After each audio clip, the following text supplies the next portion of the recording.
Welcome to the Old Time Radio Westerns. I'm your host, Andrew Rines, and I'm excited to bring you another episode absolutely free. This is one of over 80 episodes released monthly for your enjoyment. Now, let's get into this episode.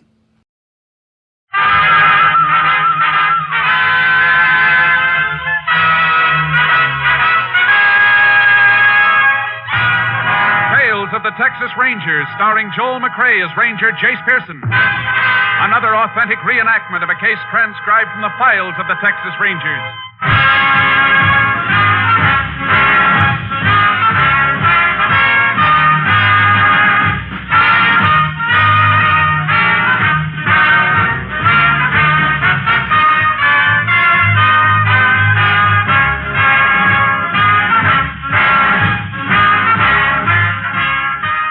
Dates and places in the following story are fictitious for obvious reasons. The events themselves are a matter of record.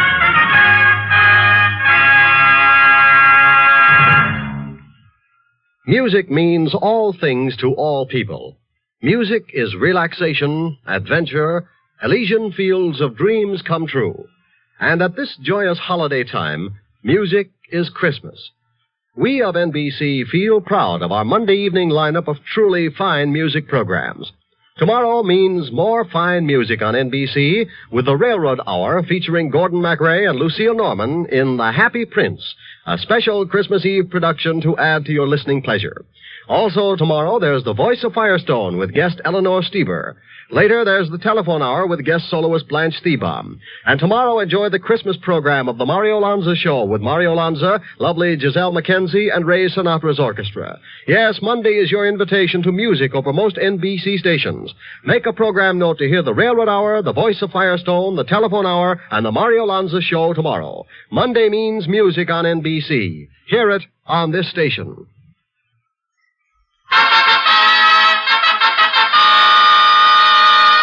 And now, from the files of the Texas Rangers, the case called Christmas Payoff.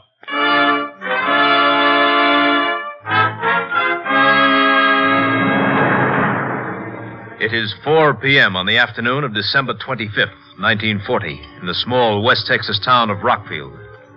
In his office, Dr. Edward Hartley and his nurse are just clearing up after treating an emergency case, which has taken the doctor away from his family on this Christmas Day. Doctor, before I leave, would you like me to stay? Alice, I would just like you to scoot on home where you should have been hours ago. And what about you? I think it's a shame. The one day in the year families should be together and you have an emergency. Well, anyway, old Mrs. Thompson will feel a lot better now for the holidays. Pretty nasty infection. Mm-hmm. Guess doctoring's the one business can't be run by a time clock. And nursing's a part of doctoring, so I leave when you do. Trapped.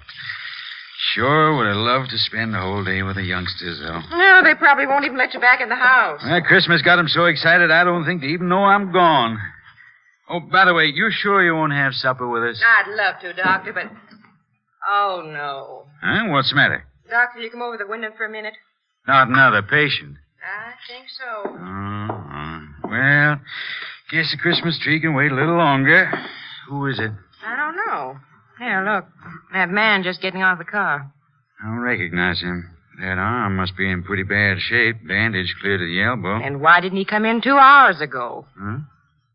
What do you mean? That man was sitting in that car 2 hours ago. Only was parked in front of the house next door. I wonder... Come away from there. What, Doctor, what... I don't want him to see you. Now, go on. What else? Well, just an hour later, when I took Mrs. Thompson out to her car, he was still there. And he meant it. He really meant it.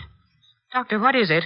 Alice, now listen to me. Don't ask any questions. I want you to get in the supply closet and stay there. What? Whatever you do, don't make a sound.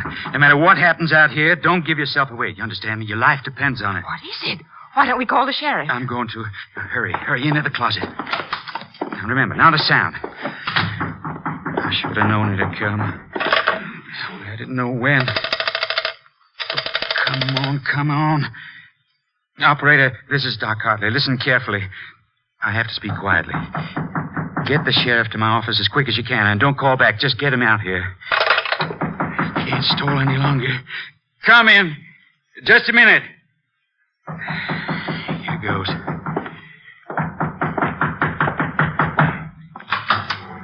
Yes? You Doc Hartley? That's right. Well, can I come in? Oh, of course. Come in. No, that's the supply closet. My dispensary is this way. Now, if you'll just get up on the table. Would you like to lie down? More comfortable for that arm. I'll sit. That's a lot of bandaging. What did you do to that hand? Think maybe I sprained it. You're the doc. Suppose you tell me. Always work this slow, Doc? Oh, I'm sorry. Where's your nurse? She's gone home long time ago. Not even supposed to be working today. This is Christmas, you know. Yeah, I know. Why don't you pull the last of the bandage off, Doc? Don't you want to see my hand? I know what's in it. Then I'll do it myself. Yeah. See? There's your Christmas present, Doc, in my fist. Nice 38. Don't you want it, Doc? Why are you doing this? Why? Maybe I shouldn't give it to you. You guessed what it was. Spoiled my surprise. Nah, you look like a nice guy. I'll give it to you anyway. Look at me, Doc. You know what it's for. You get your... Merry Christmas, Doc.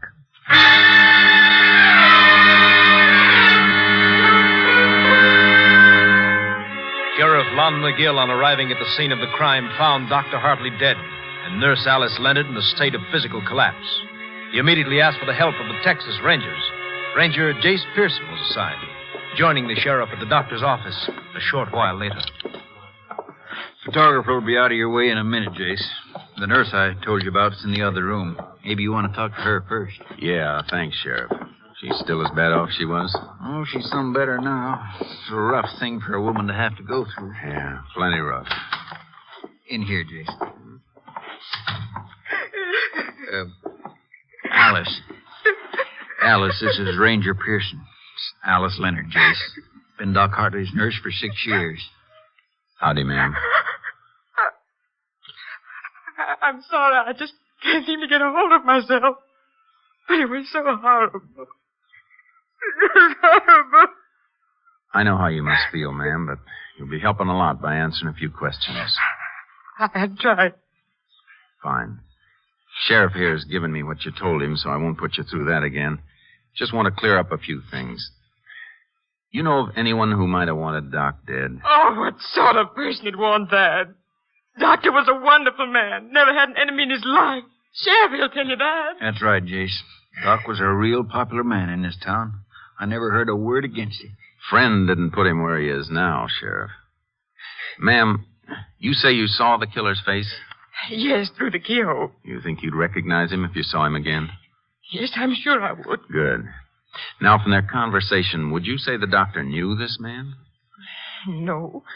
Yet when he saw him through the window, he made you hide in the closet. Yes, that's right. He say anything at all about the man? No. Wait, I remember now. He said something about... He meant it. He meant it? Yes. What is it, ma'am? I just remembered something. A note. What note, Alice? A few weeks ago, the doctor got a letter. I opened it because I take care of his mail. Go on. Inside was just a piece of paper with words cut out from newspapers pasted to it. It said the payoff is soon. What did the doctor say when he saw it? Well, he just laughed. Said it was some sort of joke. But I caught him sitting and staring at it a few times after that. You know where that letter is? Well, I think it's in his desk. Miss Leonard, you remember anything about the car this man drove? No. Just that it was black, a sedan.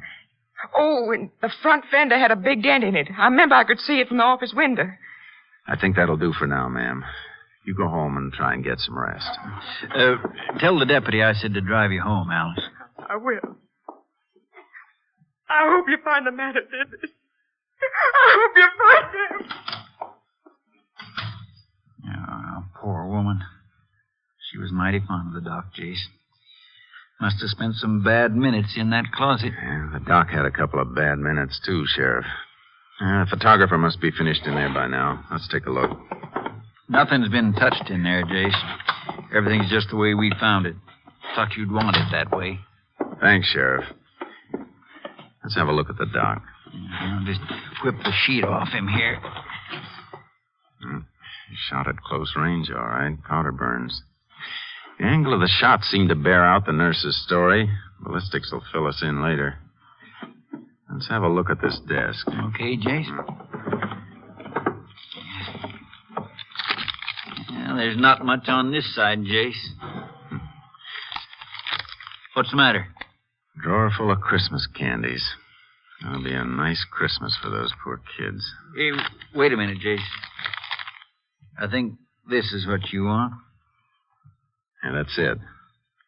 The payoff is soon. No envelope with it? I reckon Doc threw that away. It'd be a tough one to trace. Cheap paper, the message in newspaper captions. And it's used a lot for blackmail because it's so hard to run down. Well, where to now, Jace? Has the doc's wife been told about this yet? No. Been holding off. I sure don't relish it none. Those kids and all. Let's tell her together then, Sheriff.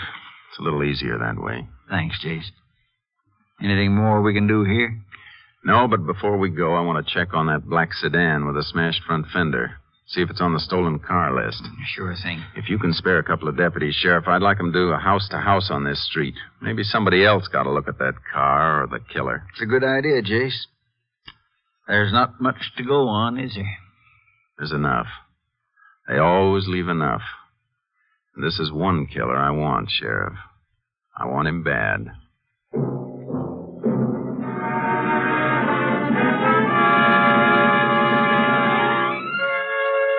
A black sedan with a smashed front fender was on the stolen car list. We finished our calls and left.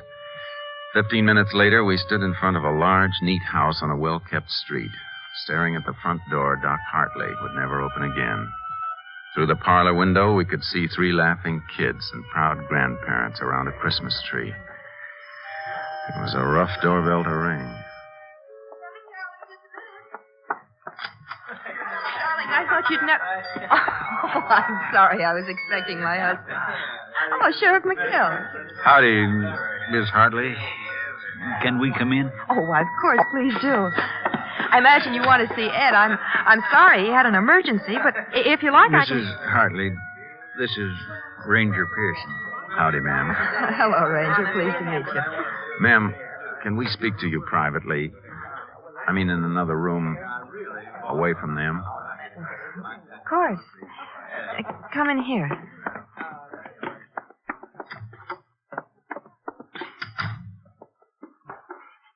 Well, what is it?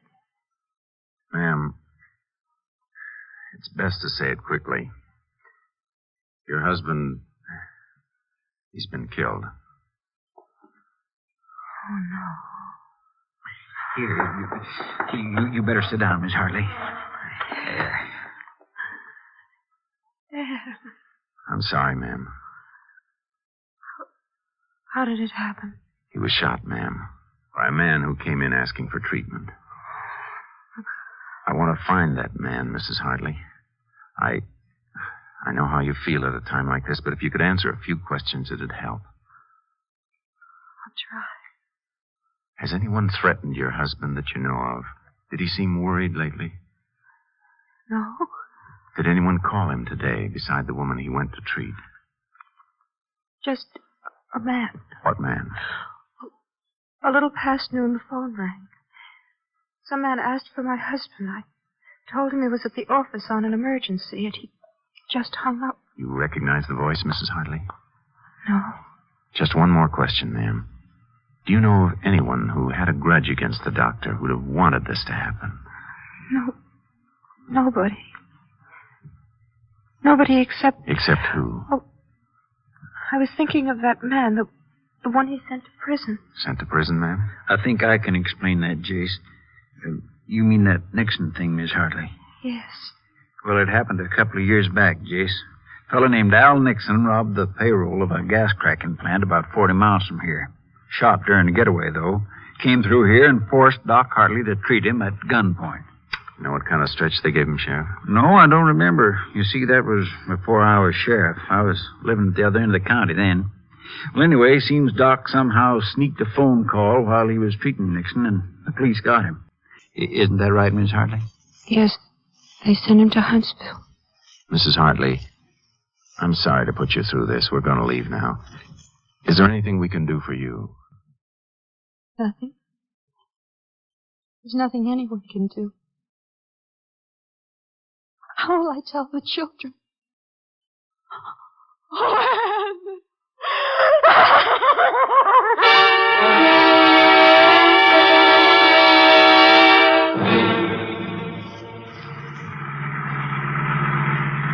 Call from KTXA ought to be in any minute now, Sheriff. I still don't see why you ask him for that rundown on Nixon, Jace. You thinking maybe he's out? I don't know, Sheriff, but I sure want to find out. Nixon's got a real good motive for this killing. Well, I got to go with you on that. But... hold it, KTXA to Sheriff. Unit 10. That's KTXA to Unit 10. Unit 10 to KTXA. Go ahead. Have information you requested.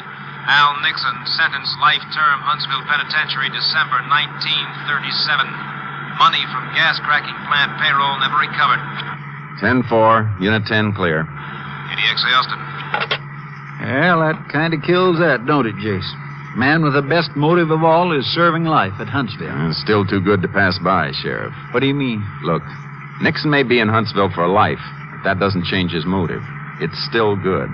So good I want to see him. I'm going to Huntsville in the morning.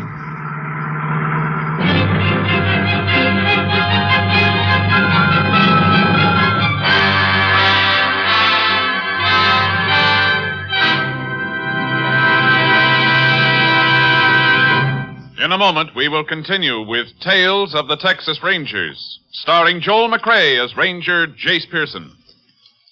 Who catches tuberculosis? The young? Yes, but so do the old. And so do people of any race or nationality. 500,000 Americans are afflicted with TB. 40,000 a year die from it. Yet TB is preventable and curable. It can be controlled. How? One way is through Christmas seals. Christmas seals are the sole support of the 3,000 voluntary associations affiliated with the National Tuberculosis Association, which are fighting to wipe out TB in their communities. The greater the Christmas seal sale, the nearer we are to ending the scourge of tuberculosis. If you haven't already purchased your Christmas seals, you can still buy and use them. Be glad of this easy, inexpensive way to help others. Be grateful for the opportunity to help safeguard your own home against the dread white plague. And now back to Tales of the Texas Rangers, starring Joel McCrea. We continue now with Tales of the Texas Rangers and our authentic story, Christmas Payoff.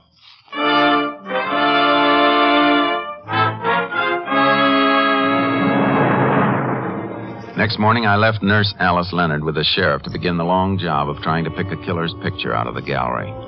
Then I headed for Huntsville. I wasn't in the visiting room 5 minutes when Nixon was brought in. A brutal-looking little man who shuffled forward and sat across the table from me, waiting for me to talk. My name's Pearson, Nixon. Ranger Pearson. What do you want, a medal for remembering your name? I want some answers. And if I don't give them to you, you'll have me arrested, huh? You remember Dr. Hartley, Nixon? Yeah, I remember him. Look around. Ain't this good reason to remember him? He didn't put you here. You put yourself here. Hartley put me here. Oh, but don't you worry a head about me, Ranger. I'll make out. Yeah, you worry about Hartley. Hartley's dead, Nixon. You mean that? He's dead. Shot to death. Something funny, Nixon? Sure. Don't you get it? He put me in here, now he's dead, but I'm still alive. Ooh, you cops, you're all so smart, ain't you? Sure, you got me, but you never got the money. And best of all, Hartley is dead. You're in the right place, Nixon. So that's why you're here, huh? Maybe I killed him, huh? Sure, I'll confess. I just walked through the walls, knocked him off, and flew back like a bird. Phone call for you, Ranger. You can take it in the office. All right, guard. Thanks. You through with Nixon? Yeah, you can have him. This way. Hey, Ranger, arrest me. I killed him. In there, Ranger. Thanks. Hello? Sheriff McGill, Jace. How you making out? Old trail, Sheriff. Nixon's no help. How'd you come out? Nurse picked out a picture, Jace. Swears it's him. Fella named Lou Crowder. You run a make on him? I sure did. He did the last 2 years in Huntsville. Released a week ago. Beginning to fit, Sheriff. Any more on that car? I was just coming to that. They found it about 100 miles from here. Abandoned in some brush just outside of Crest City. I want to see that car, Sheriff. Tell them to hold it where it is. As soon as I talk to the warden, I'm heading for Crest City. Want to meet me there? Sure thing, Jace. Meet you at the hotel. Never can tell what's coming, Sheriff. That cold trail's all warmed up again.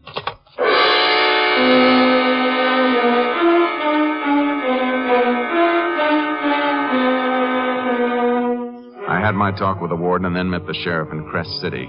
As we headed for the spot where the abandoned car had been found, I kept thinking of Doc's wife and her 3 small kids.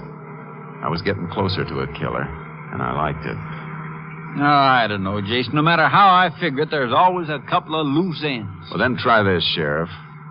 Al Nixon is doing life for a payroll robbery, and he's convinced it's Doc Hartley's fault. Now, that payroll was never found because Nixon hid it someplace before they got him. Yeah, I follow that far, Jason. In Huntsville with Nixon was Lou Crowder. Now, Nixon knew he wasn't ever going to get to use that money, so suppose he made a deal with Crowder. Crowder could have it if he killed Doc Hartley. But what was to stop Crowder from just digging up the money and not killing the doc? Well, Nixon's too smart for that, Sheriff. Probably set it up so he'd let Crowder know where the money is after he was sure of Doc's death. Yeah. It figures all right. But how would he let Crowder know? By letter, Sheriff. The warden told me Nixon's already written Crowder 3 times. What good would that do? All mail coming out of Huntsville is censored, Jase. I know, but the 2 men had plenty of time to rig a code when they were together in the pen. Then a letter could be the answer. That's right. Yeah, the highway patrol car up ahead must be where the car is. Yeah. Yeah, this is it. Howdy. Howdy, fellas. There's a car, Jace, just behind this brush. Jace, even if your figuring's right, what do you reckon this car is going to tell us? Just one thing, Sheriff.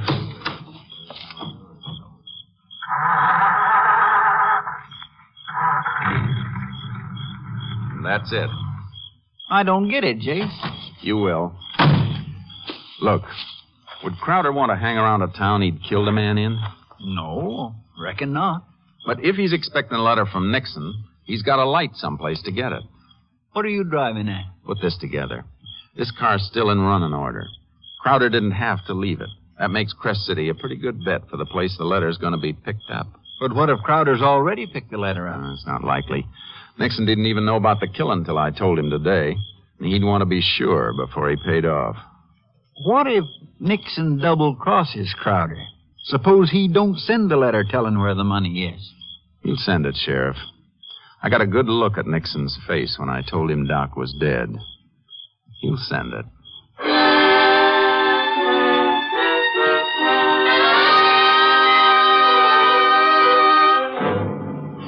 Back in Crest City, the postmaster agreed to notify us the minute he got any letter postmarked Huntsville without giving it out. The very next day, the letter was there.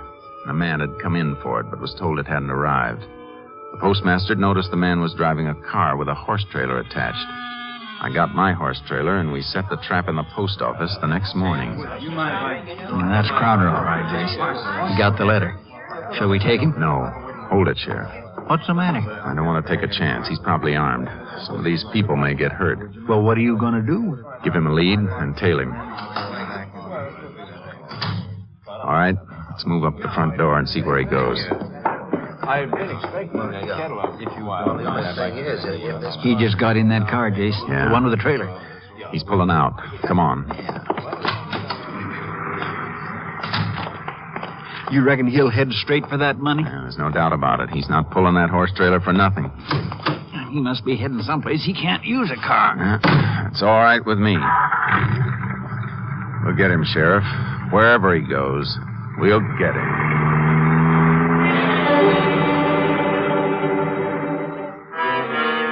For almost 3 hours, we trailed Crowder by car, never getting too near him, just pinpointing him.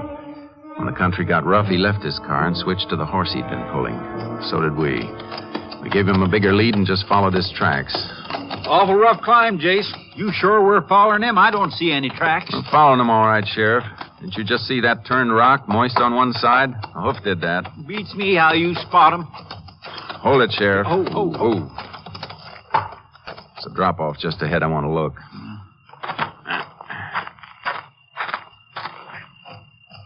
See anything, Jace? Shh. Hold it. He's just over the drop, about 20 feet. Is he digging, Jace? Better than that, Sheriff. He's found it already. Now, look, Sheriff. He's in a dead-end canyon. I'm going down after him. You cut along this ridge and close in from the base. All right, Jace, but be careful. Come on, boy.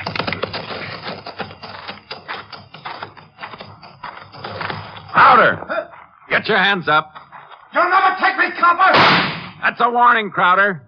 Next one will be through your head. Now throw your gun away. All right, don't shoot. You see my hands are up. Keep them there.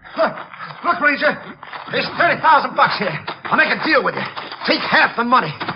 Just give me a chance. Like the chance you gave Doc? You're not going to get that money. No, you don't. Give me that knife. You all right, Jace? Yeah, I'm all right, Sheriff. You were taking an awful chance that way, Jace. Ho. Yeah, I know it, Sheriff. I had a bad minute there when I saw his knife glint in the sun. Thought you'd have to gun him for sure. I didn't want it that way. I had to take Crowder alive, Sheriff. He's my Christmas present to the warden at Huntsville.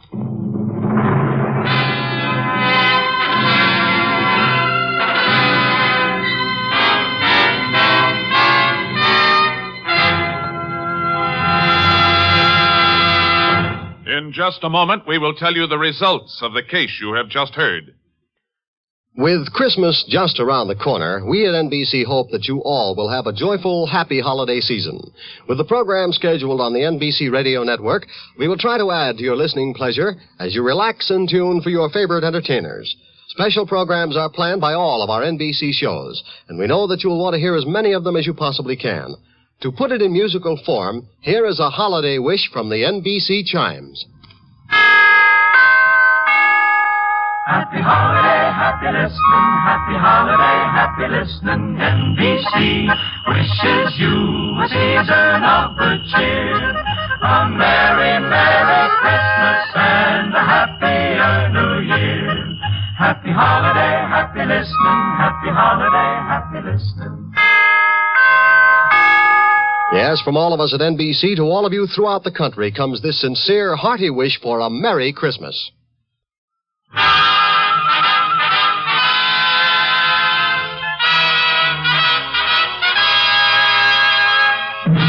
And now, here are the results of the case you have just heard. On February 3rd, 1941, Al Nixon was removed from Huntsville Penitentiary to stand trial along with Lou Crowder for the premeditated murder of Dr. Hartley. Both men were found guilty. The sentence, death in the electric chair. This is Joel McRae, folks. I just want to say I hope you'll all have a happy holiday season and many more to come. See you next week. Next week, Joel McRae in another authentic reenactment of a case from the files of the Texas Rangers.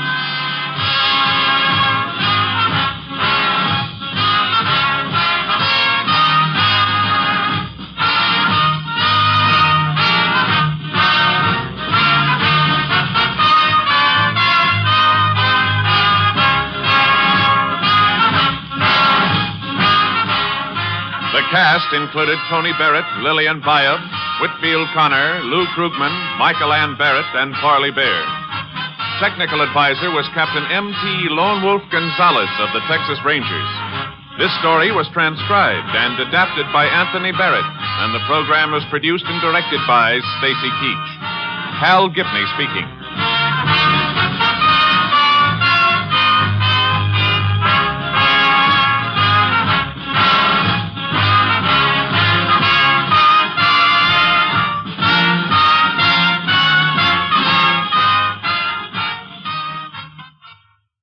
Next, it's The Big Show. All this and Tallulah, too, on NBC.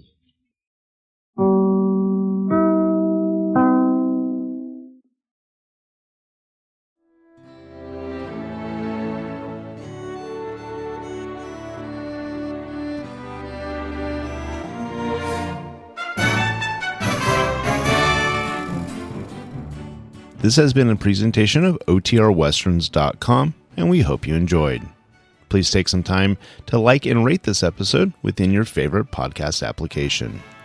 Follow us on Facebook by going to OTRWesterns.com/Facebook, and subscribe to our YouTube channel by going to OTRWesterns.com/YouTube.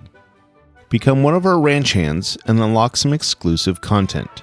We want to thank the following ranch hand, Steve, who joined us recently. You too can join by going to OTRWesterns.com/donate. Send us an email, podcast@OTRWesterns.com, and you can call and leave us a voicemail, 707-986-8739. This episode is copyright under the attribution, non-commercial, share-alike copyright. For more information, go to OTRWesterns.com/copyright. Have a great day, and thanks for listening.